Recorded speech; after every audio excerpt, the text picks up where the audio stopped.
Hey everybody, it's me Amanda with Once in a Wild, and welcome back to Once in a Wild Wednesday, where each and every Wednesday evening at 6:30 p.m. Central Standard Time, we bring the zoo to you virtually via live stream, whether you be on Facebook or you be on YouTube today.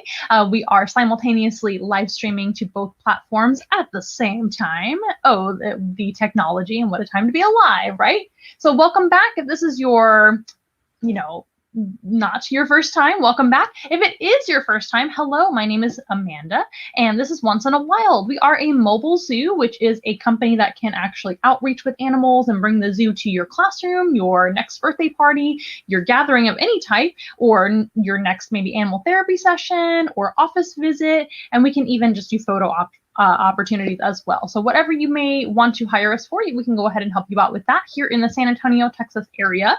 And we can also bring the zoo to you virtually to anybody all over the world, as long as you have internet access. And each and every Wednesday, we do bring a free live stream to you guys at 6:30 p.m. Central, like I said already.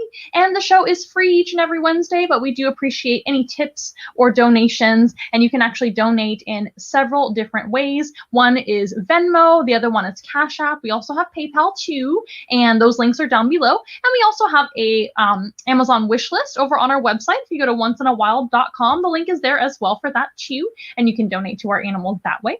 And of course, the best way to donate or give to us is by booking your own animal encounter, whether it be virtual, via Zoom, or whether it be in person. So without further ado, let's go ahead and get started with our weekly program.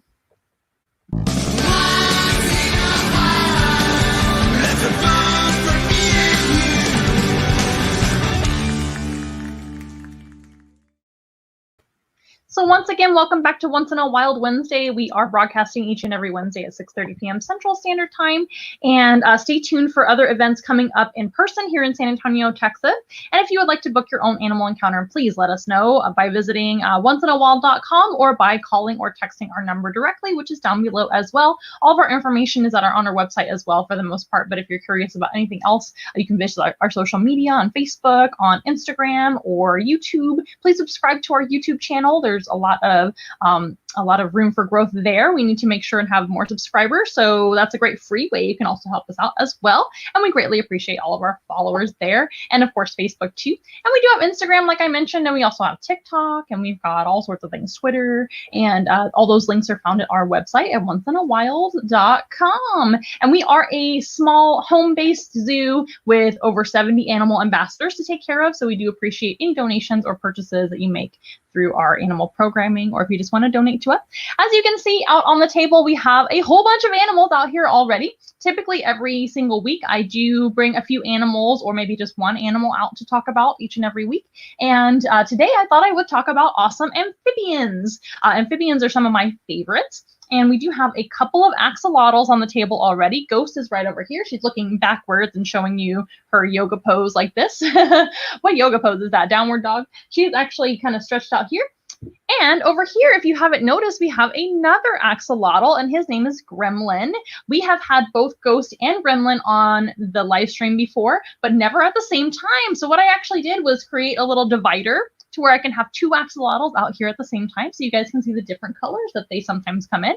Ghost is a very special axolotl. She's actually an albino, and more specifically, a golden albino. And this type of axolotl is only seen in the care of humans. You really wouldn't see them in the wild because they don't really blend in too much, and they would be seen right away by predators and prey. Next door over here, behind the divider, we do have Gremlin. And Gremlin is actually a natural colored axolotl. They are very dark with a little bit of spotting on them. And that makes a lot of sense because they live in a dark, kind of murky river system in Mexico City. That is where you can find axolotl, and the only place you can find axolotl. And having that dark body with spots gives them a lot of camouflage benefits there. So he is actually a wild type axolotl. When we get ready to talk about them a little bit further, I will feed them for you and kind of nudge them over here a little bit closer. So you can see them a little bit better. I know they're kind of hanging out in the back of the tank right now. Now, please be aware, this is not where they live. This is only for display for the live stream, and they will be brought back to their larger home right after this program is over. So please don't worry. They have a much larger space to live in and hang out in on a daily basis. Now, axolotls are pretty neat. But if you haven't noticed, we've got a little container up here right above the axolotl. We've got a little kind of like a tile right here. And I've got some fire-bellied toads. So these fire-bellied toads, their names are Boba, Django, and Mando. And those three have never been on the show before. We've had them on private shows on Zoom, and I have brought them to in-person encounters as well. In fact, the other day they went and visited a school. And they're really neat. They're kind of a smaller species of amphibian. As you can see, this is as big as they get. And they have never been on the live stream before, so I thought that I would include them today, which is most of the reason why I'm doing an amphibian themed show today, if you will. So I thought I would introduce you guys to our that's hard to say, fire-bellied toads today. And they are a really neat species that some of you might already be familiar with. So they're going to hang out up here for a little while until we are ready to talk about them as well. And then I brought one more amphibian, and she's everybody's favorite bullfrog, Frances the frog. She's going to be out in a little bit as well. So I thought we would talk about amphibians in general first, and then we'll talk about the individual species that I brought out. How does that sound? Let me see who is already checking in. Donna is checking in and tagging all her friends. Alejandro is here. Hello, Alejandro. How are you doing? I hope you're doing well. He's another fellow animal. Well, he owns another animal ambassador, animal outreach type company. Hope he's doing well as well. And thank you, Donna, for tagging so many friends. If you do want to tag your friends or share this video with your friends that you think would enjoy an amphibian encounter today, please feel free to do that. I'll give you guys a little bit of time, of course. And you can always rewatch these videos as well. They always save on YouTube. And again, we appreciate subscribers and followers on YouTube. If you would subscribe and like the videos, ring the notification bell, share the videos, all the things, that helps us out quite a bit with our algorithm, and that is a great free way to help us out. And those videos are always on YouTube again, so you can watch them over again, or if you missed the show. Some people that I know actually don't really make it to watch the Wednesday showing, so they just watch it the next day or whenever they have a chance. And I do understand that everybody is very busy. We are very busy as well, and we are booking a lot more in-person animal encounters, which we're very, very happy about. So we're not complaining at all. Alrighty, thank you, Donna, for tagging so many friends. That is fantastic. And again, our fire-bellied toads are just hanging out up top. But why don't I'm trying to think what I should talk about first as far as amphibians go. So amphibians include salamanders, newts, frogs, toads, other animals like that, axolotls, etc., of course. And amphibians do have a life cycle, which makes them very unique from like reptiles. They are a cold-blooded animal. They are what we call ectothermic, which means they don't have their own body temperature. So that means in order to get warm or get cooled off, they have to rely on the elements. It's usually water or the sun, things like that. But they don't really bask in the sun because they would dry out too quickly. And if they do bask in the sun, the few that do, they do have like a slime coat on their body, which helps them to stay moisturized all the time. So it's really important to amphibians to remain moisturized all the time. And they have slime on their body, kind of like a fish, that helps them do so. Some amphibians are strictly aquatic, like the axolotls, right? And some are semi-aquatic, which is actually something that the fire-bellied toad does. They can actually swim like they are right now, hanging out in their little pool. By the way, this is also not their permanent enclosure. This is just for display. And they can also go on dry land just fine too, as well, but they have to remain a little bit wet. And then we're going to meet Frances the frog, who is a much more terrestrial type species, but also does go into the water. So that's another semi-aquatic type amphibian. But most amphibians do enjoy quite a bit of water. There are a few exceptions, like maybe some dry weather toads that live in the desert and things like that. And they have adapted to surviving in different ways, like I said, their slime coat, or finding dew in the morning to drink or to get wet with, and maybe hibernating or estivating or vermating, and they can kind of hide away throughout the harshest times that they experience, like really hot summers and things like that. A lot of frogs do that. They will actually vermate, hibernate, or estivate, whichever the situation may be. There are differences. Yeah, so amphibians are really neat. They have that slime coat on their body. They do rely on a water source, and especially on a water source to be able to breed. All amphibians begin as an egg. They don't give live births, to my knowledge. I don't believe there are any amphibians that give live births, but I could be wrong. All you entomologists, and not entomologists, herpetologists, let me know out there. Entomologists too, if you happen to know about frogs and toads and salamanders. But all you herpetologists, which are the experts in reptiles and amphibians, if you know better than I do, I'm learning all the time, and I'm a fairly new zoologist. So if there are any amphibians that don't lay eggs in their life cycle, please let me know, and I will be corrected. But I believe, that they all lay eggs, and they lay eggs in the water. And typically it's fresh water, right? There are a few that sometimes live in brackish or maybe like a little bit of salt water, but it's mostly gonna be fresh water. So mom frog will meet dad frog and they get married. Just kidding. They don't get married. They're usually not a monogamous type situation. But when dad frog is able to fertilize eggs for mom frog, they typically lay the eggs in the water and typically are fertilized without mating, if that makes sense. So they're fertilized in the water, if that makes sense. I know it's kind of graphic for you kiddos out there, but it's part of it. But they do lay their eggs in the water, and once they're fertilized by dad, they will hopefully grow and develop into what we call a tadpole, and the tadpole will hatch out of the egg. And the egg of a amphibian, by the way, is actually very jelly-like and gooey for the most part. It has a nice protection on it, but it relies on the water to keep its structure. It's not like a chicken egg or a snake egg with a like a more traditional shell. It's kind of a gooey situation, like a lot of fish sometimes. So if you've ever seen like caviar or any type of fish egg, maybe you are a sushi eater, you've probably seen or are familiar with fish eggs a little bit. Small and large, I guess. They are similar to fish eggs, and they usually lay a lot of them, and that is insurance to make sure that if some of them get eaten, or if some of their babies unfortunately don't make it in some way, maybe getting eaten by predators and things like that, that they will have those offspring anyway. So they have typically lots of eggs. For the fire-belly toads, they're on the smaller scale, and believe it or not, this is the smaller scale. They can actually lay anywhere from around 80 to 200 eggs per time that they lay. And axolotls can actually lay anywhere from 500 to 2,000 eggs, and the African bullfrog or pixie frog, they can lay anywhere from 2,000 to 4,000 eggs. So that gives you an idea, you know, of the average kind of number that amphibians lay. There are a few amphibians that lay far less. For example, poison dart frogs. They typically lay a couple at a time, and they will actually take care of their babies kind of individually, but that's really unusual for frogs. Most of the time, frogs or fish, they lay a lot of eggs to be able to have that insurance to make sure that they are able to reproduce and have offspring, right? To make sure if some of them don't make it, that they have others that do. But they do lay their eggs underwater. And then typically they'll develop and hatch out as a tadpole. It could be as little as 2 weeks. It could be as long as 2 years, depending on the species of frog, toad, salamander that we're talking about. For example, the American bullfrog can take a long time to actually develop into an actual frog. So after they're laid, they will hatch out, but the American bullfrog is a tadpole for a long time. And eventually they do start to grow legs, they lose their tail. In the bullfrog's case, they actually lose their gills, and they start having lungs, and most amphibians can also breathe partially with their skin as well. It's a long story, but they can do that. They're very unusual animals, but they do metamorphosize into a frog, right? And we think of them as like an adult bullfrog. It's a big frog species. Those guys take a long time to actually grow up. And some frogs like the African bullfrog, for example, which is a very close relative to the American bullfrog. Like I just said, they're both bullfrogs. The African bullfrog actually can metamorphosize in a few weeks. So the egg is an egg for a couple of weeks, the tadpole hatches out, and then immediately they get started growing their legs, turning into a frog, etc., right?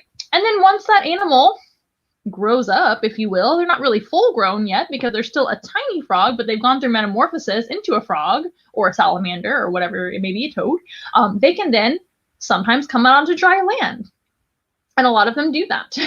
However, axolotls and some other underwater type amphibians do not do that. So it doesn't make it an amphibian because of metamorphosis. Amphibians do start their life cycle though underwater. I know that all of them do that, whether they're eggs or not, and I'm pretty sure they're all from eggs. Hello, Richard. It's nice to see you. What's a frog's favorite kind of music? Are you asking me, or are you setting me up for a dad joke? Because I would love a dad joke. Yes! Hip hop! I love it. Thank you so much for that joke that I can add to my repertoire when I'm talking to kids and adults too. That was fantastic. Thank you so very much. Yeah, frogs do hop, don't they? And they're pretty hip if you ask me. So, but that is really in a nutshell what makes an amphibian an amphibian. They are slimy, they're ectothermic, meaning they're cold-blooded or don't have their own body temperature like we do, right? We have our own constant body temperature as a mammal. Mammals and birds are like that, right? And amphibians are not. So they're slimy, ectothermic, and they have that metamorphosis, that life stage cycle that they go through, right? They start as an egg, hatch out as a little tadpole or larva, and then they slowly start to lose gills usually, gain legs, front and back legs. And then if they're a frog or a toad or a traditional salamander, they'll also come up on dry land. And then frogs and toads actually lose their tail. So all amphibians have a tail when they're very young, and then some of them keep a tail and some of them don't. Newts and salamanders and axolotls and those guys, they actually keep their tail, especially axolotls, because they have to use their tail for swimming and all the things. Thank you, Richard, for your joke. That was fantastic. They're so cute. Thank you. Yeah, frogs. Wow. Frogs. Yeah, we have our fire-bellied toads out here. Let's actually meet Francis first. And then we'll talk about the fire-bellied toads and then the axolotl. How about that? The axolotls are the ones that are out here probably the most. And we love our axolotl friends. But let's go ahead and talk about Francis. Hey, Francis. Francis is the only frog today that I'm going to hold in my hands. And the others are going to stay in their tanks or enclosures, display enclosures. So this is Francis, the African bullfrog. Francis is also known as a pixie frog, which comes from their scientific name, and their scientific name is Pixycephalus adspersus. I wrote it down. I know Pixycephalus because that's what a lot of people call them anyway, is pixie frogs or Pixycephalus frogs, and adspersus is the second part of their scientific name. I do apologize. I did not have that memorized, so I wrote it down for you guys. But Pixycephalus actually means small head, and the pixie frog is not a small frog. They're actually a very large frog. She's trying to leave us already. It is not time yet, Francis. You have to stay with us. So the pixie frog is actually not a small frog at all. She's a very young pixie frog. These guys can live into their 30s or more sometimes. And Francis is only about 4 years old. So she's a very small African bullfrog or pixie frog. But the pixie frog has a small head. And that's what Pixycephalus means. It means small head in Latin. So that's where they get the partial name Pixycephalus and their Latin name. And that's what a lot of herpetologists, not entomologists, herpetologists actually call them, is pixie frogs or Pixycephalus. But they're also known as the African bullfrog, and that's because they're a bullfrog living in Africa, right? So remember, these guys get pretty large. The male African bullfrogs are actually larger than the females, which is very unusual in the amphibian world because amphibians typically lay so very many eggs. The amphibian females are typically much larger than boys. But in this frog's case, it is the opposite. The male African bullfrog can be about the size of a dinner plate or a volleyball in girth. They are huge, and they're one of the largest amphibians, if not the largest amphibian in Africa. And the reason that the males grow so large is because they actually protect their babies. And the females do also get pretty big, so we anticipate that Francis, who we assume is a female because of the noises that she makes and the size that she currently is at her age, she should be a little bit bigger at her current age for a male if she were a male. So we think that she's a girl. I've also heard her making some like cheeps and peeps. Super cute. But the male African bullfrogs typically make a croaking sound. And that's why we think that she's a girl too. Look how cute she is. So the male African bullfrogs and the female African bullfrogs have to go underground during the dry season. So let's start over a little bit. In Africa, which is going to be mostly savanna habitat and maybe scrub habitat or forested regions in Africa where they're from, these guys only have 2 seasons to worry about. They don't have a cold season, which is really nice, but they do have a dry season. So they have a dry season and a wet season. During the wet season or rainy season, there's lots of rain and there's lots of water. That's their favorite time of year. And that's when they can actually have their babies and everything, like I mentioned already. But during the dry season, they have to do something about that because there's no water for them to drink or keep their skin moisturized and things like that. Their slime coat will eventually dry out, and that's not good for them. So they have to do what we call estivation. That's kind of like hibernation, but there's no cold. Hibernation has to do with cold weather. Like we think of like maybe like a bear hibernating for the winter, right? Hibernation has to do with cold. Estivation has to do with dry.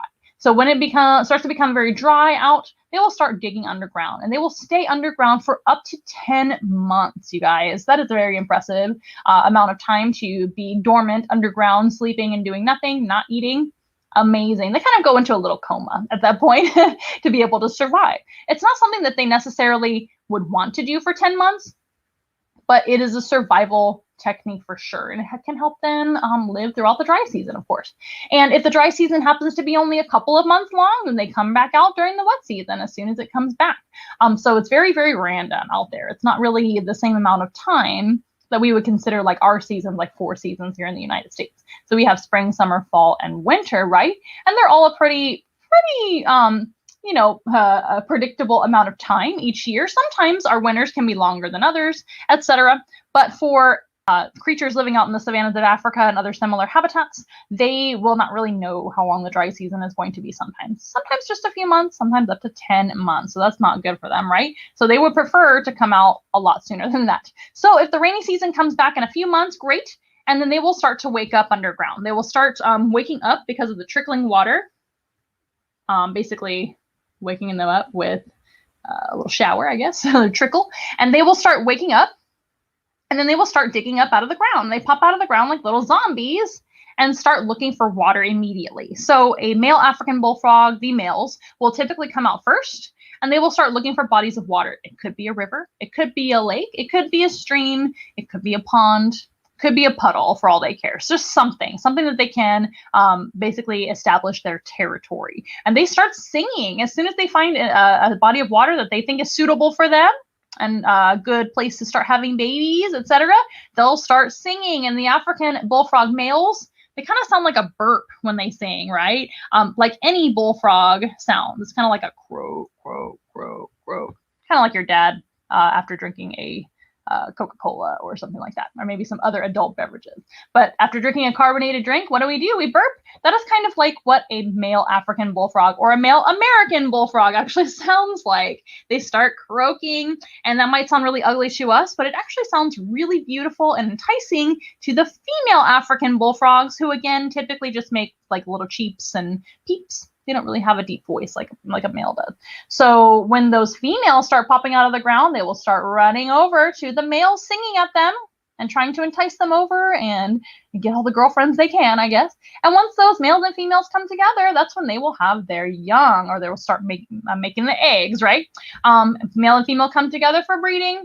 And then fertilization actually happens in the water as the mom frog is laying those eggs. And these guys can have up to 4,000 eggs in one clutch or one brood, I should say, for a frog, right?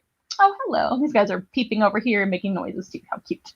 But then mom frog will just lay her eggs, so many of them, up to 4,000 babies, all those eggs, all those children. And then mom frog will just leave after that. She actually does not care for her young at all. Now, don't be mad at mom African bullfrog for doing that. That is very typical for most amphibians. Most amphibians do not care for their young at all. There are a few exceptions which are really neat to look up in the wild, like the Peepa Peepa frog. Well, the Peepa Peepa is technically a Suriname toad, but it's a type of frog, if you ask me, because it lives underwater. Frogs and toads are kind of a debatable topic. What's a frog and what's a toad? We don't really know anymore. Typically, toads have bumpy skin and are more of a dry species in general. But then there's like fire-bellied toads like these guys, which are mostly aquatic or semi-aquatic. They still have bumpy skin, but they're not really a traditional toad. And then you've got animals like the African bullfrog right here wiggling around in my fingers. She's got bumpy skin too, but she's called an African bullfrog. So I think it's honestly whoever got to name the animal first. She's trying to leave us, I tell you. They're strong. It's really kind of whoever got to name the animal first, whether or not they want to call it a frog or a toad. So that is very debatable. But the Suriname toad, aka the Peepa Peepa frog. Oh my goodness, what's going on over there? It's a family show, you guys. They may be doing what I'm talking about. They are like I said, an animal that would take care of their young. The Peepa Peepa does, not these guys. The females don't anyway. But another one is going to be like your poison dart frogs or poison arrow frogs. Those guys actually take care of their babies as well. Are you just not going to sit still today? That is not nice. She is so good most of the time, I promise. She is such a good animal ambassador. She usually just sits very, very still in my little hands. But as soon as I move my fingers in a certain way, she's like, now is my chance. Oh my goodness. Anyway, I'm getting distracted by our fire-bellied toads. But these guys, remember, the males are bigger than the females. Why is that? Well, mom frog will lay all those eggs, up to 4,000 of those children. My goodness, so many. And dad frog will fertilize them in the water, right? And if they're fertilized, they'll start developing into a tadpole, and you know the rest.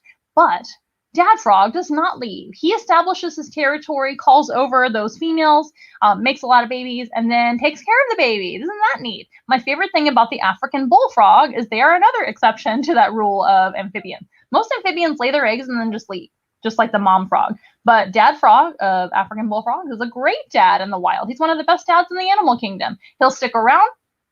He will actually guard all his babies from predators and things like that, or any danger whatsoever. He will fight off other African bullfrogs trying to steal his territory, because that happens sometimes because there's limited space, of course, and limited water sometimes.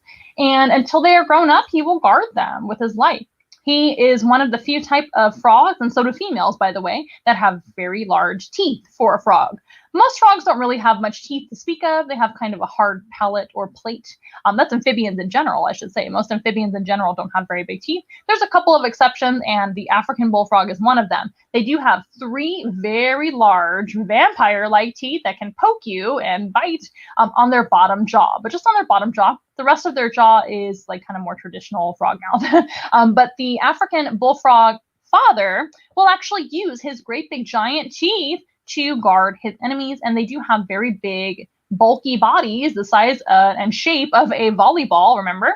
And they can leap forward and take a big chunk out of enemies sometimes to guard them, which is pretty cool. And he will wait for those babies to grow up, and if they grow up and everything's great and they are little metamorphosized babies in the end, and they develop into a frog and they're on their own, they can go on their own, and then the whole cycle repeats itself. Once we have the dry season again, those babies will actually estivate and go underground too, and prepare for the next dry season, and then wake back up during the wet season, and the cycle repeats. But that is so neat about the male African bullfrog. They are great single dads, because mom frog just makes a bunch of babies and leaves, which I find so funny. And then another thing that happens, oh gosh, what was I going to say? I forgot. Let me answer some of y'all's questions. Aren't there some frogs that scoop up the eggs in their mouth until they hatch? Yep, that would be another type of frog. I forget what it's called exactly. I think there's several species that do that can actually store their eggs in the mouth while they're developing. And they don't lay nearly as many eggs as like traditional frogs do. So it's a lot easier for them to take care of just a few. We've got some courtship behavior going on over here. So I do have 2 males and 1 female for our firebelly toads, even though they're all named after male characters. We do have 1 female in there. So I think that's actually what's happening over here. My goodness, this is a family show. African bullfrogs are fantastic. They're one of my favorite of all the amphibians in Africa, for sure. And they're a lot of fun. They're actually a carnivorous frog. And most frogs are carnivores once they're adults. In fact, I think they all are. And as babies, though, they're actually omnivores. So tadpoles of most amphibian species do eat some vegetation underwater, and they will eat things like algae and all sorts of things. But they'll also eat bug larvae and small mosquitoes and etc. I feel like I was going to tell you guys something else about the life cycle and the routine of the African bullfrog, but I just forgot. So let's see if you guys are asking any more questions, and maybe that'll remind me. Is she named after something? So since she's a pixie frog, if you're familiar with the band The Pixies, her name is Frances. But her name is also goes with either gender. So just in case she happens to be a male. And when we got her, she was very, very tiny. So we literally had no idea what gender she was. Now we're pretty certain and sure that she's a girl. But Frances works for either gender. So Frances the frog just was so cute. And since it's a pixie frog, she's named after Black Frances from The Pixies, the band, right? I'm going to set her down for just a second while I check you guys' questions and comments. What's a frog's favorite color? So I don't really know, but frogs have amazing senses. So frogs have amazing vision, and really all 5 senses. So frogs, and not all amphibians are like this, by the way. So frogs have great eyesight at night or in the daytime, which is pretty impressive. Not all animals can see both in the night and in the day very well. But frogs of most species can. They have great big giant eyes, as you know. Frances's eyes are right on top of her head, very bulbous and big, and that allows most frogs to like peep up out of the water to be able to see up above the water surface while still remaining hidden a little bit, right? And they can get a little bit of an lookout for everything. And they use their eyesight to hunt as well. They can also smell too, but mostly it's going to be visual means that they hunt. And they do, like I said, mostly eat other animals. So as an adult frog, the African bullfrog is very big.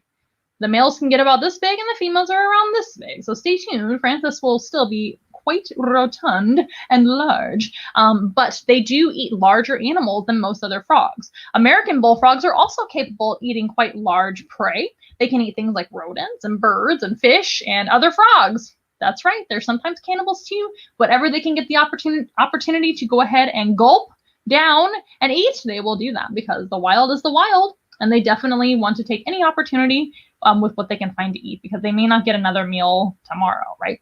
And they can go a while without eating if they really need to. Like we said, they sometimes estivate and go into a little nap, a long nap, I should say. It's kind of like a little coma or hibernation, right? And they can go a long time without eating. But when they're awake and enjoying their wet season, they actually don't have to eat every day either, but they do eat as much as they can, because remember, they're probably going to have to go back into estivation in order to survive the dry season. So the more food on board and the fuller their bodies, the more they're going to survive. Does that make sense? So these guys will eat anything in sight. They will eat anything that moves that they feel like is food, except the males during when they're caring for their baby. Isn't that fantastically fascinating? Is what I meant to say. Isn't that fascinating? They will often eat whatever moves except for their young. So they do have that fatherly instinct. I remember what I was going to say now. I was going to talk about another thing that the father frogs sometimes do with their young. They will protect them. This is the African bullfrog, of course, right? We were talking about during the wet season. They will protect their babies from predators, from other African bullfrogs, anything that comes by. They will try to bite them and push them away and fight them off.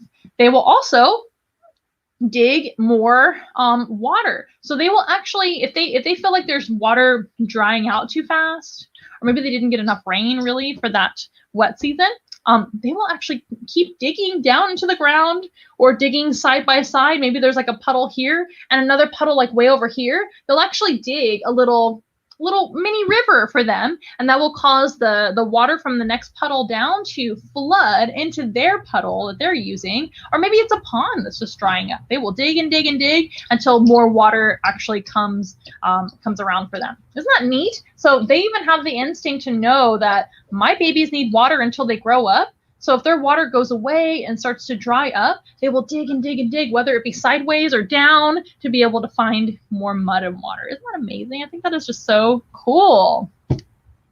Green is their favorite color. Sometimes, like I was saying, frogs can see in the night, and during the day as well very well. Some frogs are nocturnal, and in fact I would say most frogs are nocturnal, but that makes a lot of sense because they can hide a little bit easier from their predators, and also they can see their prey, which most of the time for frogs are actually insects. But some frogs are awake during the day as well.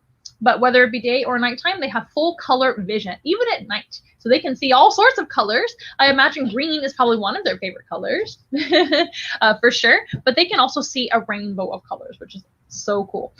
Frogs have better vision than us for sure, because I can't see very well at night at all. And some of us can't see without like glasses, right? And frogs have amazing eyesight. They also have a third eyelid, which can either swipe this way or this way, depending on the species, to be able to clean their eyeball for them.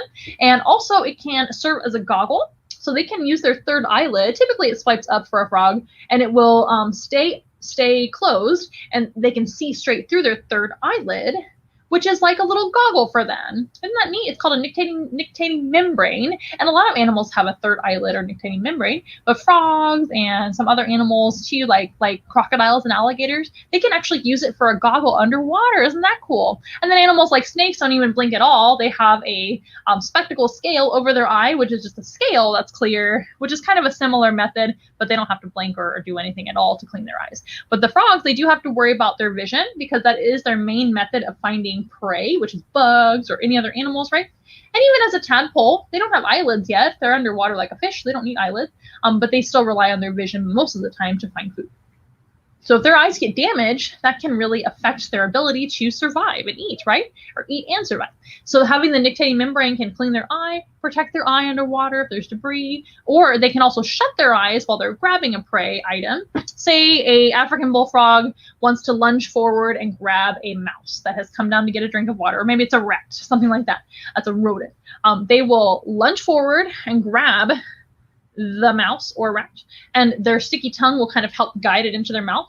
And they will actually shut their eyes. A lot of predators do shut their eyes while they're biting prey, because guess what? The prey really doesn't want to be eaten that day or any day. And they will be scratching, clawing, biting, trying to defend themselves, right? Usually.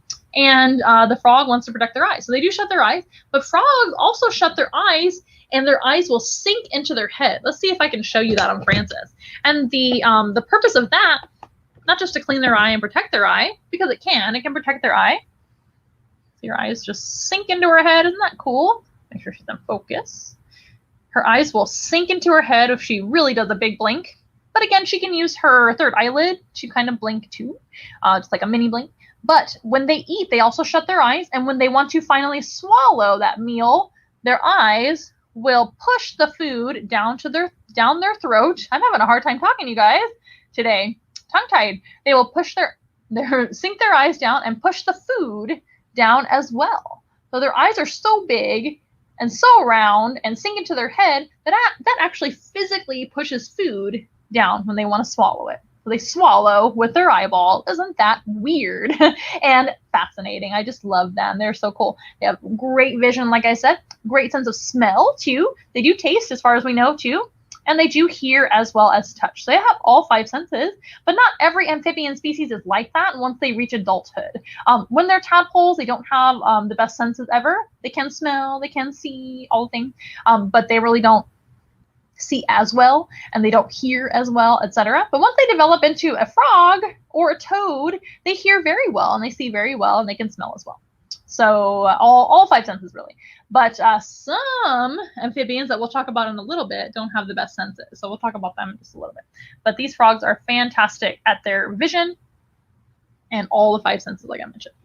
I hope I'm not rambling on too much, but I want to make sure to answer your question. I'm going to go ahead and get a drink as well.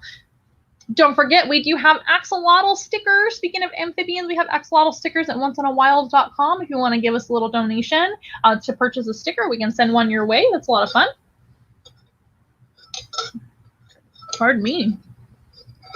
And we also have other stickers too, like our classic Once in a Wild logo as well. So if you'd like to get your hands on one of those, I don't blame you. Visit onceinawild.com and you can find those for sale on the website.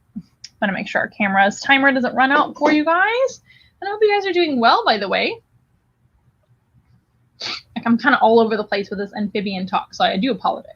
But these guys have amazing senses, like I mentioned. They use their vision mostly to hunt, and they are very, very stimulated by movement. If you think about it, bugs are typically moving around all the time. Even rodents and fish and birds typically have a lot of movement, so that will stimulate them to want to eat it. And they are little gluttons. Frogs definitely typically are cannibalistic, but let's talk about, which means they eat each other, but let's talk about some that are not. So right here we do have our friendly, social, fire-bellied toads, and we do have 3 of them in this little mini habitat, which again, of course, is not their regular habitat. They have a much, much larger habitat behind the scenes, and when they are done with this program, they will go right back to their home. So please don't worry. This is just so you guys can see them because they're awfully small. And you might be wondering why I'm not holding them like I was with Frances. Well, it is really not a good idea to hold most amphibians. They all have a slime coat on their skin, which is very sensitive and absorbs all sorts of things from your skin, from anything that you have touched, etc. I made sure to rinse my hands with dechlorinated water before I held Frances. So I did start with her before I was touching too many things. And with these guys, number one, they're more fun to show swimming around and being little synchronized swimmers in there. Not so synchronized, but super cute. And also they're very wiggly. They don't really like to be held and they won't sit still. Frances wasn't even sitting still today, but she normally does. Sit still just fine. And also it's not good to hold amphibians too much. Frances is really the only one that I hold out of all of our amphibians, and I really keep that to a minimum as well. So I want to encourage you guys out there, if you ever see a frog or a toad or anything in your backyard, a newt, salamander, please don't pick them up. It's really not good for the average person unless you're studying them for your herpetology studies. You're a herpetologist or some kind of zoologist doing, maybe you're studying them for some reason. You're trying to get numbers for their conservation, or you're trying to for anything like that. That is okay. I'm not talking to you guys. I'm talking to the average person, especially you kiddos out there. We don't pick up frogs and toads. We know better nowadays. And number one, we can actually cause them to absorb anything that's on our skin. Could be hand sanitizer, soaps, could just be the oils from your skin, because guess what? Humans are kind of gross and we have oily skin. And that can actually be harmful to most amphibians. So we want to make sure that they stay nice and clean, just the way that they're supposed to be. And that slime coat can regenerate and actually keep them nice and healthy and moisturized like they're supposed to be, right? That's part of their survival. And a lot of amphibians do also breathe partially with their skin too, even when they are frogs and have lungs and everything like that. But it's really important to leave them alone. Just take a look and say thank you, because they eat a lot of insects for us. They eat mosquitoes, flies, gnats, roaches. All the above are harmful pests to humans, and to many animals, and they can actually cause diseases when we have too many of those bugs. And I'm ready for less diseases on the planet. I don't know about you, but frogs really help us out with all of those pesky insects. Lately it's been shakers as another pesky tiny insect that small frogs like this, maybe not this species in your backyard in the United States if you live here, but similar frog species to the fire-bellied toad can actually take care of for us. So we have all sorts of frogs and toads and salamanders, newts, and underwater salamanders too, that can eat a lot of insects and other pests for us right here in the United States. If you happen to live in the United States where I live in Texas, right? We have all sorts of amphibians that help us out. And there's all sorts of other natural predators of insects that can help us out with those too. But these guys are actually a oriental species. So they're mostly found in Asia and sometimes in Europe as well. But this is actually the fire-bellied toad from Asia. So the Asian fire-bellied toad or the oriental fire-bellied toad. And there are different types of fire-bellied toads, and they get their name, the fire belly, from their orange or red belly. As you can see on their dorsal or their back, where you would see most of the time if they weren't swimming, and they're still moving around like crazies in there, they are green with black spots, and that helps them to actually camouflage when viewed from above. I'm sure you can see them moving around and showing you their two different colors that they have. So they have mostly green, like I said, with black spots, and then they have orange or red belly with black spots on their ventral, which is their belly side. But the dorsal is going to blend in nicely with the natural environment. This is actually a diurnal species, which means that they're out during the day, and they can be out during the day because they're actually poisonous. That doesn't mean they are going to hurt me, because I'm not going to eat them. So that's what poisonous means. If you have an animal that's poisonous, it may not be venomous. It's probably just tastes bad or is toxic to eat. So I am definitely not going to eat these guys. But that's actually how they can be a diurnal species. I didn't mention it before, but most of the time, frogs, like the African bullfrog, are going to be nocturnal. Most frogs are nocturnal. Maybe I did mention that. But the African bullfrog is usually going to come out in the night, and that's when they hunt bugs and look for all sorts of prey and have a little bit more coverage at night from their enemies. These guys can roam around and be awake during the daytime and sleep at night, which is the opposite of most frog and toad species. Isn't that cool? And the reason for that is because they taste bad. So most animals, if they try to eat this tiny frog, they will get a nasty surprise because they taste terrible. So they might try to eat them and then spit them right back out and say, bleh. And the poor frog just had like a traumatic experience almost getting eaten. And hopefully they're okay after that. Sometimes they do get eaten by certain animals. Sometimes snakes and lizards eat them. They don't have as picky of a palate, I guess, as other animals like birds and mammals and things like that. But most animals across the board that try to eat them, they don't want to eat them because they just taste nasty, or it might even make them sick to their stomach. So they are toxic. And they do warn their predators that they are gross by having bright colors. So of course their dorsal side is going to be green with black spots. That helps them to camouflage. So if they're not seen at all, great, and they can just be left alone that way and just hide. But if they feel threatened and they feel like somebody is trying to get them, the predators come in a little too close, they will actually show their belly, and they'll do what we call a canoe maneuver, or canoeing. And that means that their whole body can make a little boat shape, like my weird hand. Did you guys know that I was double jointed? So my hand is not the average, doesn't have the average ability. Please don't try this at home if you're not double jointed. I don't want you to hurt yourself at home, kids. Excuse me. I should have. I should have had a cough drop today like I usually do. Public speaker secret, have a cough drop before public speaking, but I didn't do it today. This is what I get. Oh well, good old-fashioned water it is today. So these guys, like I said, if they feel threatened and they see maybe like a snake is coming closer or a bird is coming closer or something like that, and they're like, oh my gosh, that bird's gonna eat me, they will do this weird maneuver. Don't try this at home if you're not double jointed, kids. Not everybody can do this thing with your fingers. Look at that. So they can kind of, what is that called? They're just bending their body in the opposite way we would think of. One moment, you guys.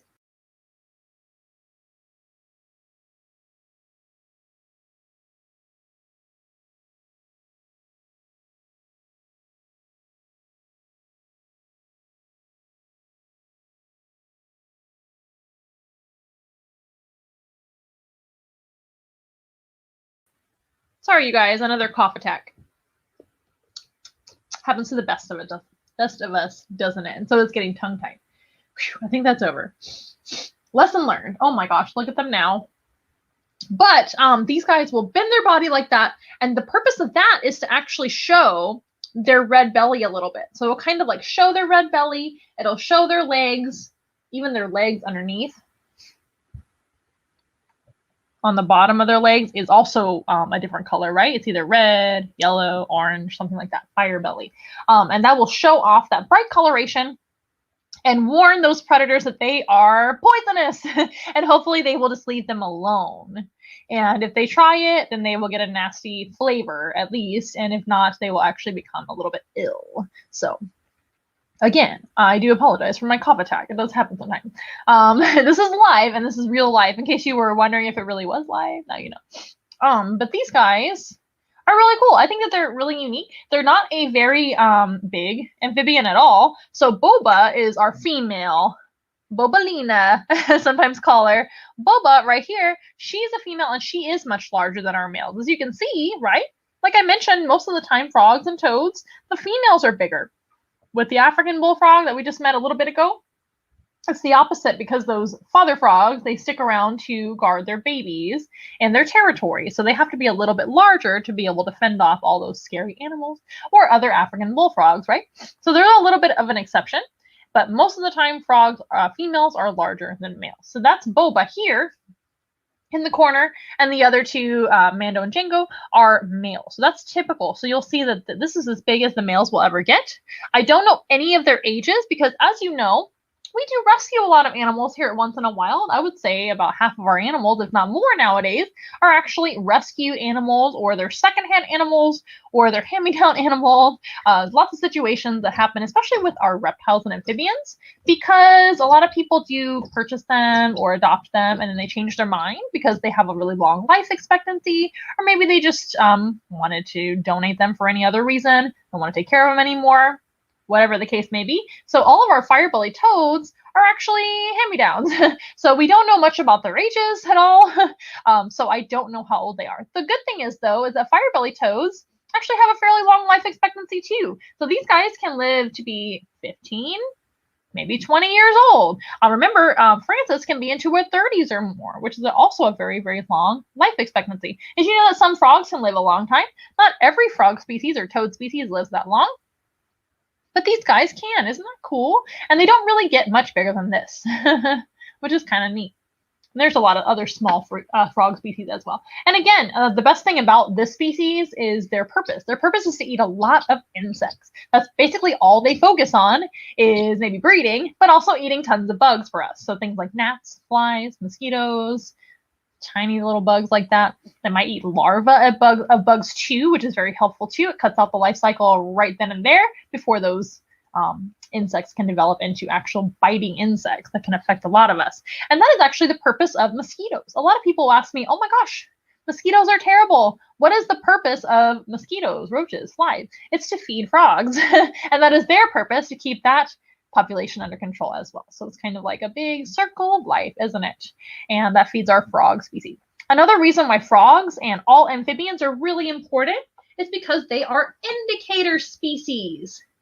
You know what that means? Indicator species indicate something. They can actually show us all sorts of things about our environment. Indicator species can let us know if our environment is actually healthy or not so healthy or really unhealthy. Indicator species, which there are many others as well, but amphibians are really, really good examples of indicator species because they have that slimy skin and they're in general kind of a sensitive animal. Like I mentioned, even just picking them up can harm them with our oil. Imagine what else they're sensitive to. They're sensitive to temperature change, global warming, all the things. They're sensitive to pollution. They're sensitive to any sort of new diseases, new bacteria, new fungi,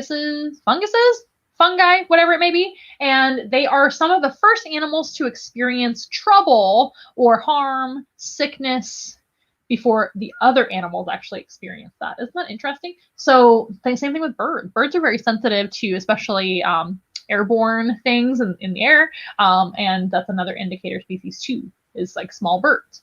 But amphibians are super duper important and we need them around to be able to show us if our planet is healthy or not. And unfortunately, a lot of amphibians are an endangered species, or a lot of them are becoming endangered. In fact, about 40% are threatened with extinction out there in the wild. So 40% out of 100% of our species of amphibians are threatened or endangered or critically endangered or extinct in the wild. Or even extinct, period. And extinct in the wild means that there's still some in zoos. So there's still hope, but very little hope, right? So that is very unfortunate. Amphibians are affected by toxins, all things I just listed as well, like global warming, temperature change, any little thing that changes in the environment. So they're very, very sensitive. So we need to be protecting our amphibian species. Remember, don't pick them up.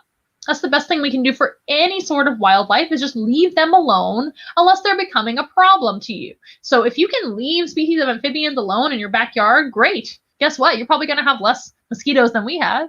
I unfortunately don't have the ability to have a garden or place for a bunch of toads and frogs to live currently in my backyard situation that I have. But if I did, my goodness, I would welcome them like crazy because they eat a lot of bugs for us. I think I actually talked about this last week. Some solutions for you guys on pests. That is the best way to get rid of pests, is by having natural animals that already live in your environment, like frogs and toads and other things, that actually eat the pests for you, and they're a natural predator of them. Another animal, here we go again, another animal that actually eats a lot of bugs for us are animals like bats. Bats are another very misunderstood mammal, but also another pest control for us. So frogs are great at that too. Remember, this is actually an Asian species, or Eurasian, I should say. They're from Europe as well, the fire-bellied toads in general. But this is a species of oriental fire-bellied toads. So they're only found over there in Asia. And they're kind of funny too, because we think of frogs as usually being like warm weather loving animals, but a lot of frogs, like the fire-bellied toad, prefer cooler water. So they really like cooler temperatures, and a lot of Asian streams, rivers, and ponds are actually cooler as far as their water temperatures go. So they really prefer that over being too hot, and that is just what they like. And again, a diurnal or daytime species, which is kind of rare when it comes to being a frog. But don't worry, there's still plenty of bugs for them to eat in the daytime, aren't there? As you guys know, this season has been pretty buggy, at least where I'm from. And there's been plenty of mosquitoes and flies and gnats and things for these frogs to eat during the day or nighttime.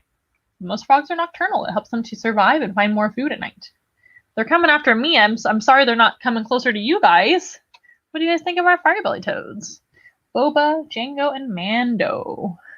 So cute. Can you see why we call them that? They have like kind of a similar pattern to like Boba Fett and all that. And we love all the Mandalorian characters. Pretty cool.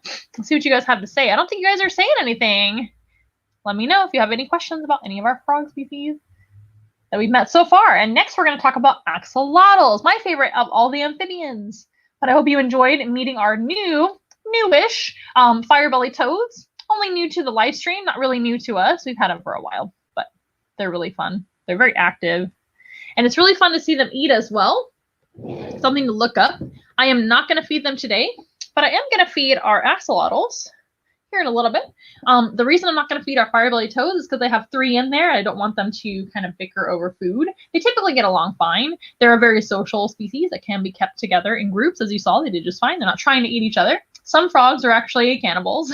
So most frog species you really wouldn't want to keep together, but there are other species of frogs, that's what I meant to say, that a lot of humans actually take care of that can be social. Like most of your tree frogs are fine, etc. So don't quote me on that all frogs cannot be kept together. That's just not true. But some, like the African bullfrog and Pac-Man frogs and some others that are very popular, you don't keep them together because they will eat each other. And speaking of gluttons, we do have the axolotls coming up next. I'm just going to get rid of this, our little platform for the firebelly toads to hang out. That way you can see the axolotl a little bit better with the light, right? So, axolotls, their scientific name is Ambystoma. I cannot talk today. Their scientific name is Ambystoma mexicanum, which literally means Mexican glutton or somebody that eats a lot of stuff in Mexico. Ambystoma mexicanum. Pretty cool. They like to eat whatever comes near to their mouth, and that could be other animals, that could be other axolotls sometimes if they are small enough.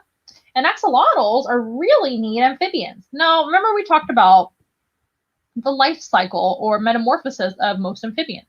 Egg, larva or tadpole, polywog, which is they're starting to get legs, but they're still underwater swimming with a tail. And then, of course, salamanders keep their tail, right? But it tends to turn from a flat tail to a more lizard-like tail, right? So a flat tail of a fish or a tadpole will turn into more of a lizard-like tail, like kind of a rounder shape, right? For living on land.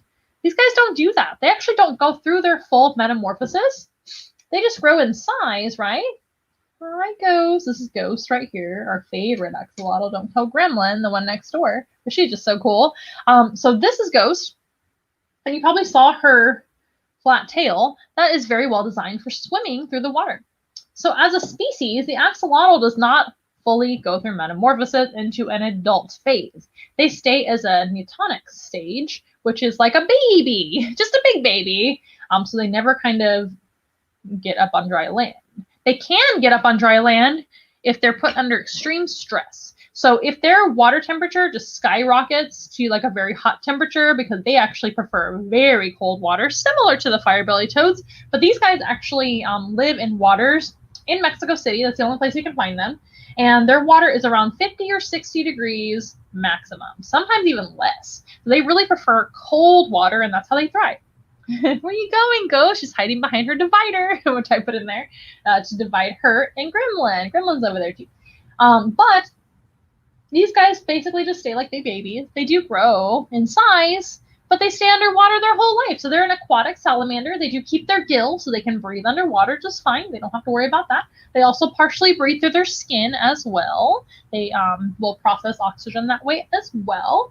And but they do not come up on dry land, unless, like I said, it's going to be like an extreme stress. And that would be just like a survival technique. So if the water just gets way too hot for them to be able to live, they can survive by metamorphosizing and crawling up on dry land. But unfortunately, if that happens to an axolotl and they do turn into a salamander and are on dry land, they only live for a little while longer than that. So they're not really meant to go through metamorphosis and be on dry land. They're meant to stay in the water. And I think Ghost is ready for a snack. So axolotls, like I said, Ambystoma mexicanum, which is their scientific name. She is super ready for a snack.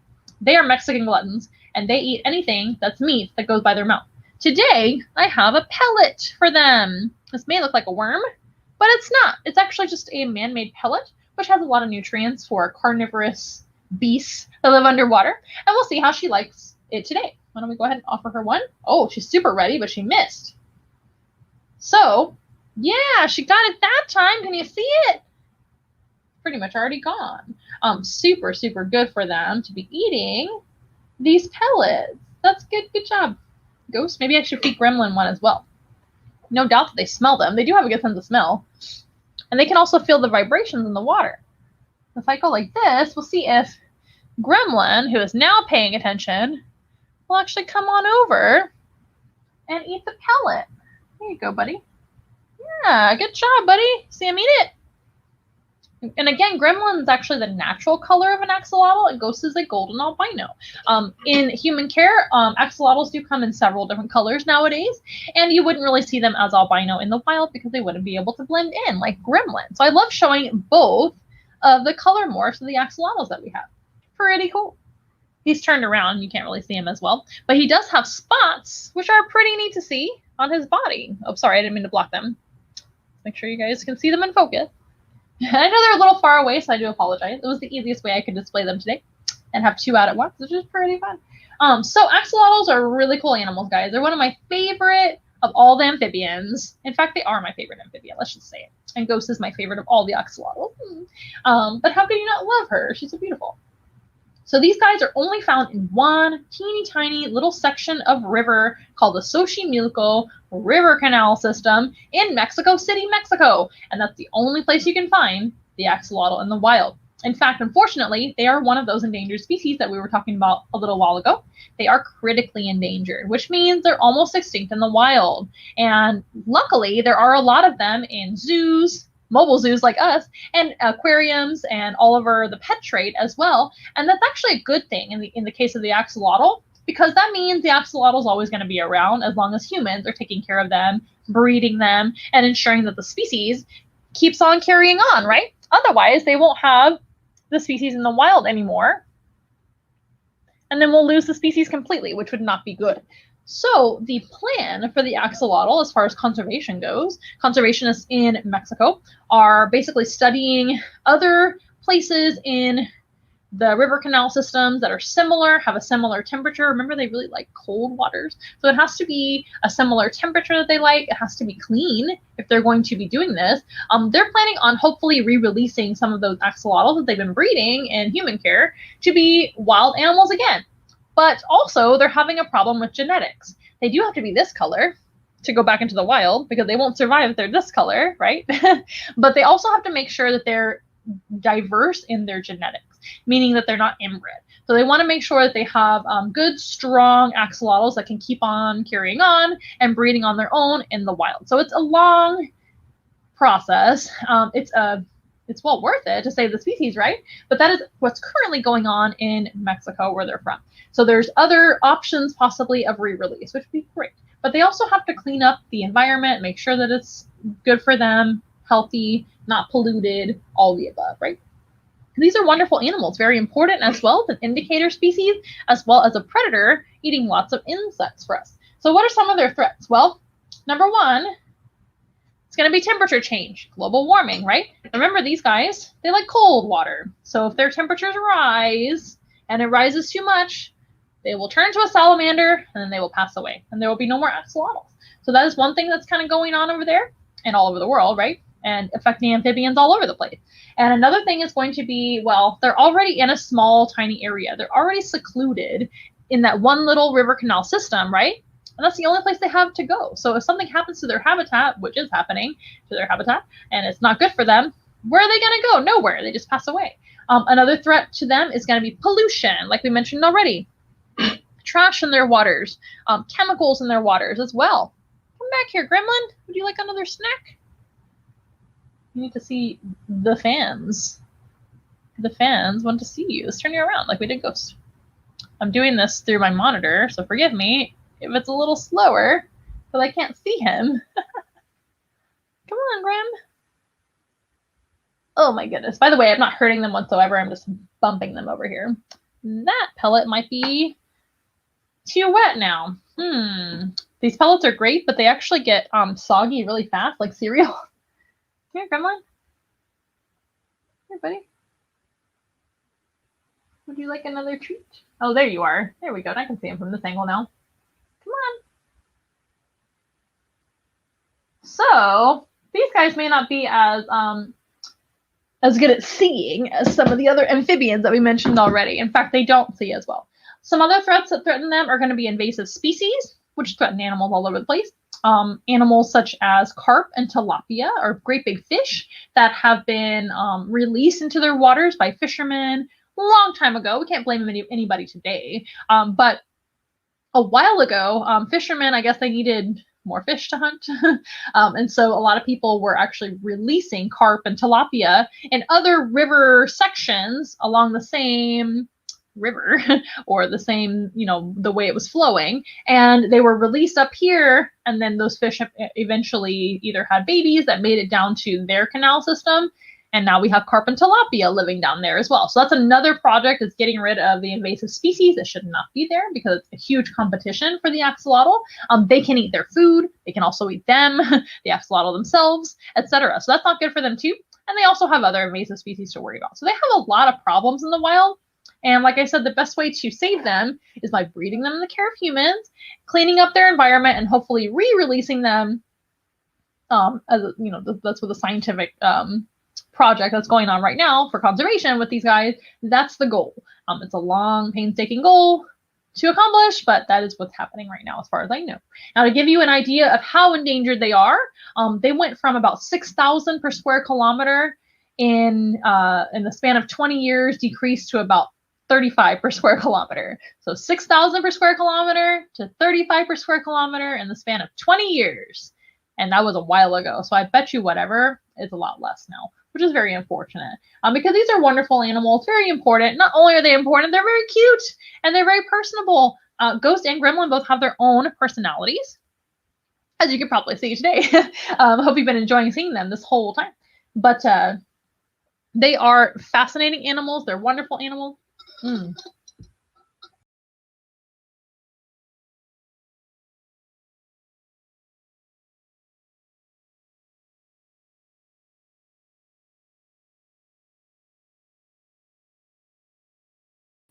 I guess you could say I have a frog in my throat today.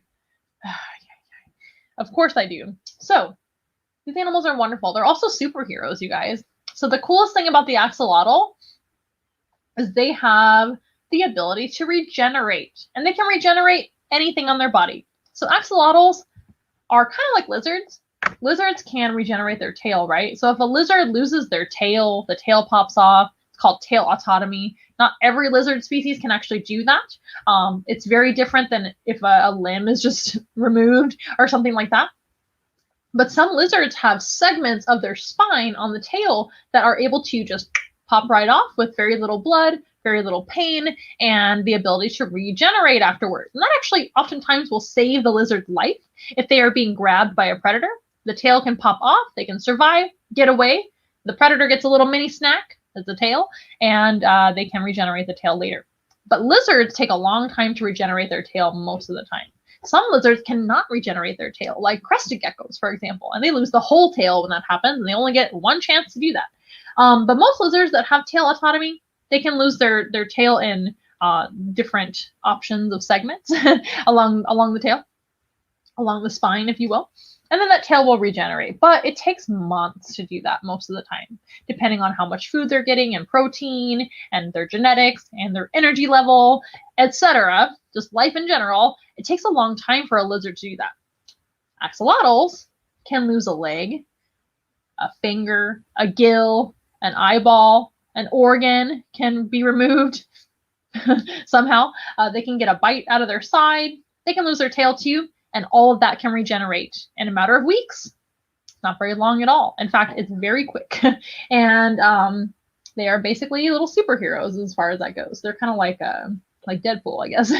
So they can regrow their legs, their gills, their face, their organs, heart, brain, all of that. No problem in a matter of weeks, not months. So they are great at surviving as long as their environment is appropriate for them and actually healthy for them, right? And there's a lot we can learn from axolotls. In fact, that is where axolotls first started becoming brought into human care, was for scientific research. So we are scientifically studying them, those scientists out there that do that, for medical research. So if we can apply regenerative abilities to humans, the possibilities are endless. If we can regenerate organs like they can, then we don't need organ transplants anymore. It can save a lot of lives, right? Or if somebody has an organ that is not functioning or is sick, they can actually regenerate an organ for you, or you can regenerate it yourself if we were an axolotl. Pretty awesome. These guys are actually immune to most cancers as well, as far as we have researched. So that is very, very helpful as well, to be able to study for human and even veterinary medicine for other animals. How cool is that? That is actually where the axolotls first started becoming kept in human care, not for pets like we keep them now sometimes, or for education, or in a zoo to breed them. It was for scientific study and research. Isn't that awesome? Would you like another snack, Ghost? Gremlin is being difficult, but I think you will take another one. Ooh, she missed again. Let's talk about axolotl senses. Let me give her the snack. Here you go. Oh yeah, even got a little splash action there. That was cool.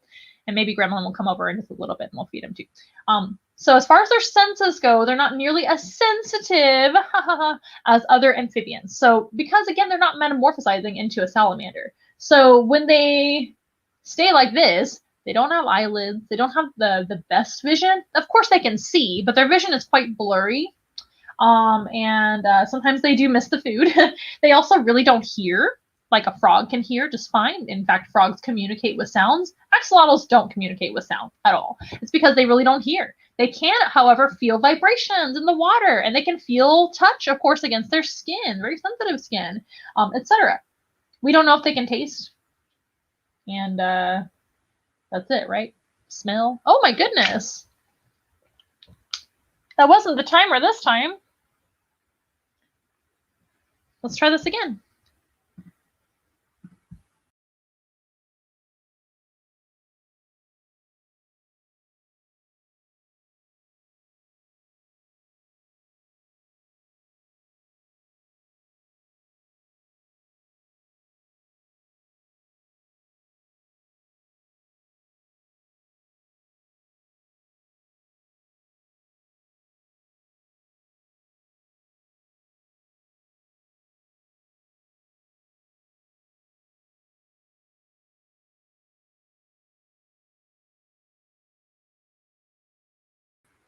We're back. Now we're having camera issues today. Not only do I have a frog in my throat, but our camera just says no. So I replaced our battery in case that was the issue. And we're just going to carry on, right? And what was I talking about? We're talking about amphibian. Oh, axolotl senses, right? So they don't have as good a vision as other animals. We don't really think they see color. And they don't really see very sharply. And they're going to hunt mostly by feeling vibrations in the water and things like that. Because most of their prey is going to be animals that are moving on the surface of the water, like bugs. See that? She definitely felt that. And they definitely can see. I've walked around the room and I 100% knows that she sees me walking around and things. And she's looking for all those snacks all the time. Let's feed Gremlin another snack here. Their love language is food, just like most animals. All right, here you go.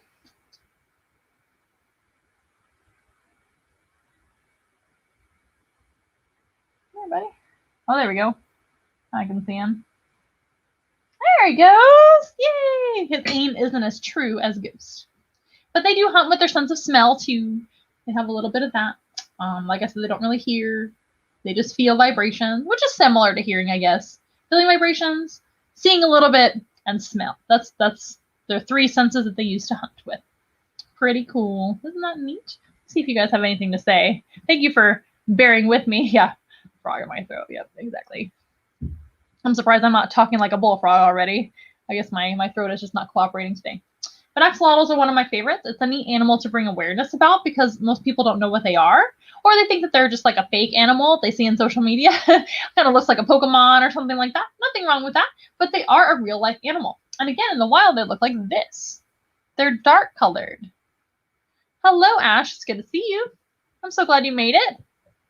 They seem more relaxed than the others. The other amphibians or, axolotls are a little bit, what's the word? Maybe just a little more carefree than some of the other amphibians. Most amphibians are very active, moving around a lot.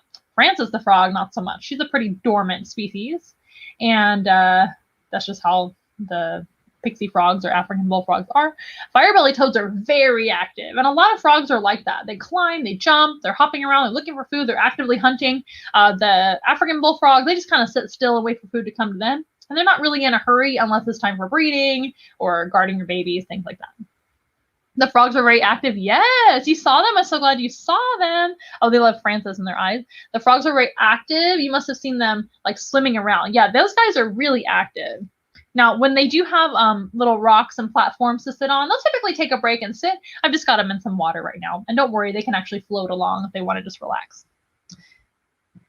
Frances and her eyes, absolutely. What does Frances eat? Frances's favorite foods or anything, but she can eat things like small rodents, worms, crickets, all sorts of bugs, dubia roaches, all sorts of things. When they get older, they can eat all sorts of prey. I'm so glad you guys got to see some of the beginning of our program too.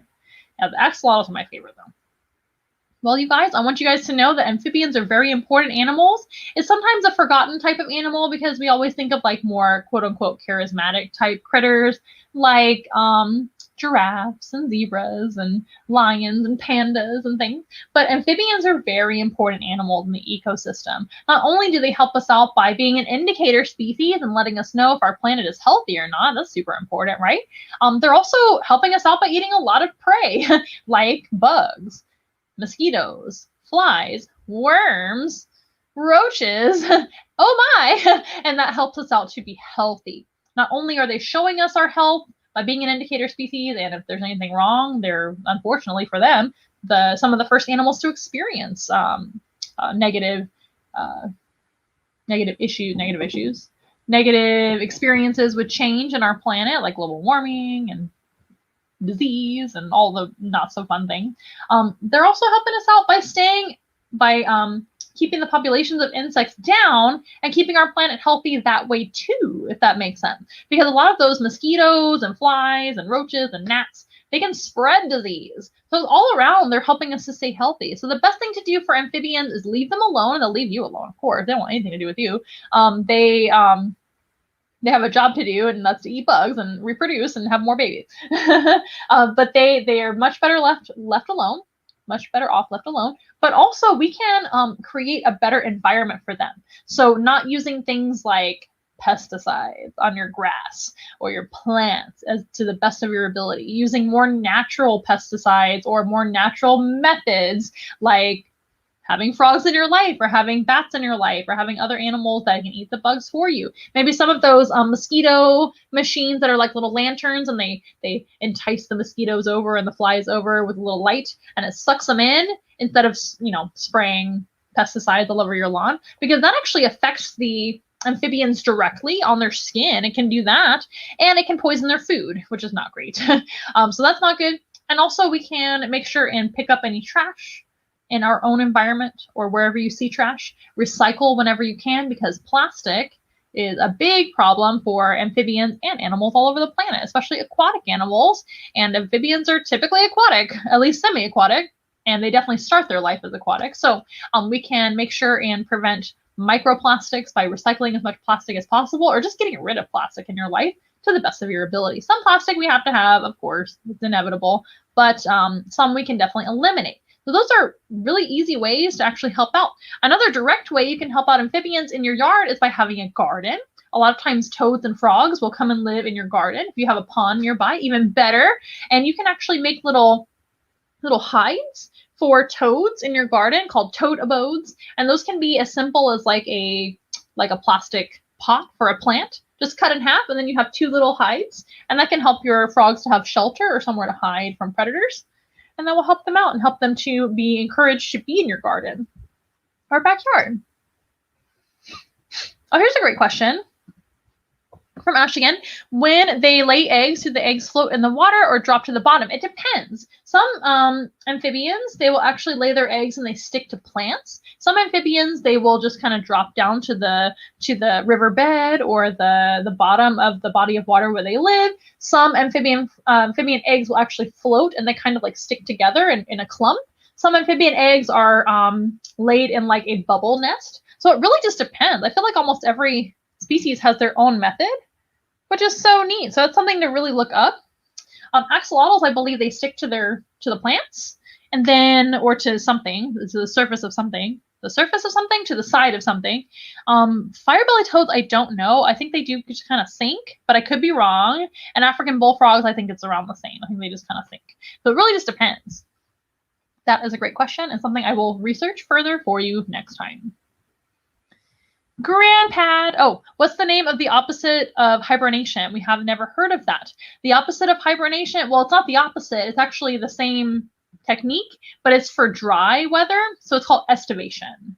Estivation is for dry weather. That's when animals like the African bullfrog have to get away from the dry season and still be able to survive by going to sleep for a long, long time, or at least resting underground. That's called estivation. Hibernation and estivation. Burmation is something that most reptiles do before the breeding season. So most reptiles, even if they aren't really hibernating or estivating, they will still burmate, which is going to be like a resting period before the springtime, and then they come back out to be able to breed after burmation. Fun fact. Your great grandma has been watching on her grandpad in New Orleans. Thank you so much for watching. I appreciate you guys. And I appreciate everybody who's watching. Are some more slimy than others? Yes. So most toad species, like traditional toads, firebelly toads are still frogs in my opinion because they're more aquatic. But toads in general that live in like the desert or forest, they're a lot drier than frogs. They still have some slime. All amphibians have some slime.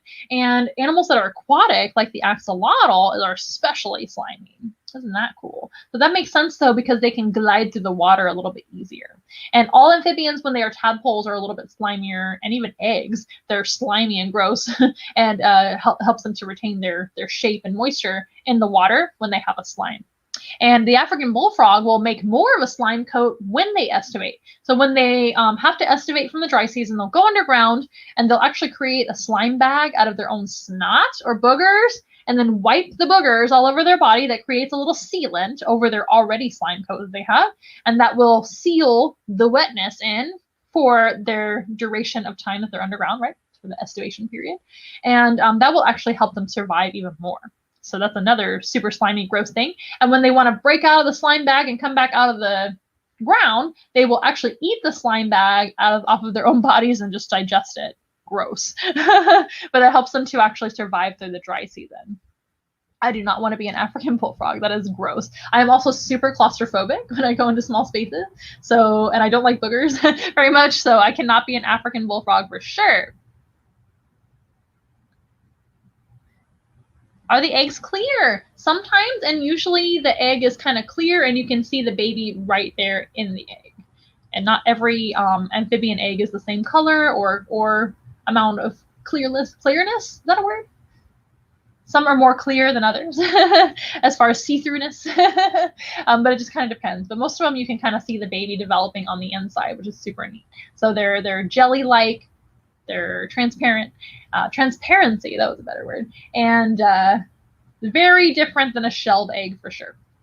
Great questions, you guys. You guys always have fantastic questions. Thank you so much. I'm so glad you're learning. I'm sorry I'm a little bit of a hot mess today. I am doing my very best.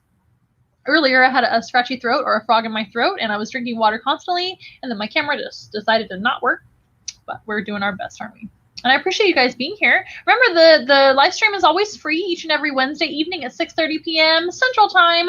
And today I wanted to talk about amphibians a little bit and kind of maybe experiment with having 2 axolotls at once, which was really cool. And then we got to show you guys our new firebelly toads. Here they come again. They're still here, right here on the table. And that was the new animal for today. But remember, our live stream does occur each and every Wednesday evening at 6:30 p.m. Central Time. And it is free, but if you guys want to donate to our animals and help save amphibians by me educating people all about them, or if you want to donate items from our Amazon wish list, you can do that. And you can also donate via Venmo, Cash App, and PayPal, and also by purchasing your own animal encounter. It can be virtual just like this, and you can actually pick the animals that you get to meet. It can be pretty much just like this, only a little bit shorter and more animals. So typically for the virtual encounters, we do, of course, invite all your friends and family or your classmates to your virtual Zoom, and you get to pick the animals that attend. And typically we offer 8 animals per Zoom, and we go through them one by one. You guys ask questions about them, and I answer your questions, hopefully, right, to the best of my ability. And that's just how we proceed with the Zoom. But if you'd also like to book your own animal encounter in person, if you happen to be in the San Antonio, Texas area or surrounding areas, we can certainly do that for you as well. And that helps us out quite a bit and helps out our beautiful animals, like some endangered species and some animals that are just as important. And it actually doesn't take a whole lot for an animal to become endangered. So it's really important that we protect all species, right? And educate the public about the species that we have. So our company has animal ambassadors. So they're an ambassador for their species, and they're hopefully a good example, or at least a story about their species, so we can actually give you a good example of them, and they can tell their story, and I can tell you their story, and you can learn about them, and then appreciate the animals that you may not have even heard of before, like axolotls, fire-bellied toads, maybe even the African bullfrog, and so many more that we have, and then you can get to know them and want to protect them. And that hopefully will teach you guys how to create a better area and world for amphibians in your own backyard, and for animals in general around you. And you can tell all your friends and family all the things that you've learned with us, and that will hopefully make the world a better place, right? So that's what we do. And we do adopt a lot of rescue animals. We do have to feed those animals, as well as pay our staff that help us take care of the animals, etc. So we appreciate each and every donation, tip, animal program that's purchased, merch that's purchased. Remember, we have like the stickers. We've also got pins with the same design, super cute. You can rep the axolotl with a sticker on your Yeti too, if you have a Yeti. And yeah, so this is actually a great example of how to reduce plastic in your life, right? Plastic straws are one of the worst plastic items because they're typically one use and typically not recyclable. So having like metal straws, or maybe rubber straws, or plastic straws that you use over and over and over again and you wash them, is a great solution for that. So I just thought of that since I had my reusable cup here. It's a Yeti cup. Great for keeping your beverages hot or cold, by the way. I love this thing. I use it every day. And this is also a great solution for not having plastic waste, because I'm not using a water bottle or anything that's throwaway, right? That's one-time use. And the straw, which is really, really cool, right? That's a great solution for most people to be able to get rid of some of the plastic in your life. Does it look like Toothless? The one on the left looks like the dragon from How to Train Your Dragon. It's your dragon. But that is Gremlin. So we have Ghost and Gremlin. I do have another axolotl named Goblin as well. Ghost, Gremlin, and Goblin. And they're just little water monsters, aren't they? But I hope you've learned something today. I don't want to go on for too long. We do have to end at some point. I would love to be with you guys every hour of every day, all night long, but I just can't. I have to get going to doing other things, of course, and I hope you understand. And I do understand if you guys are busy as well, if you can't attend every program, but we would love to see you each and every Wednesday at 6:30 p.m. Central. We'd love to see you next time here at Once in a Wild Wednesday. And again, if we can help you with any programming, or if you have any questions about your pet care at home, or wildlife in your backyard, or animal questions in general, always feel free to ask us on social media or with my number right down below, and I can help you out. That is what I'm here for. So I hope you have a great rest of your evening. Take care, and we'll see you guys next time. We are nothing close to ordinary, but we love to be your friend. Hold our hands and let's have fun together, singing as loud as you can. Everybody singing once in a while. Be together. Once in a while. Say once in a while, and that's the fun for me and you.